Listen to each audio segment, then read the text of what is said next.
And I noticed that the Department of Homeland Security is getting into AI pretty heavily. And I imagine it's because of that, for some of that purpose, is to influence young people. But talk to us. We just had a new member of the Homeland Security's AI Safety and Security Board. Her name is Fei Fei Li.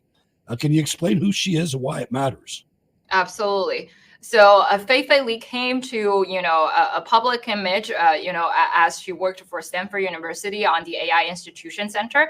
She was also known as her positions at Twitter previously. In 2020, Miles in his broadcast video specifically mentioned about Fei Fei Li, who Miles confirmed is a special agent of the Chinese Communist Party with specific registration code under the Chinese government. Fei Fei Li, at that time, around the 2020 election, she was receiving tasks from the CCP to influence and to purchase shares from Twitter and making moves within Twitter's, and trying to remove the former CEO of Twitter. And this was all directed by the Chinese Communist Party. And the major attempt was for the CCP to maintain influence and control over the United States social medias.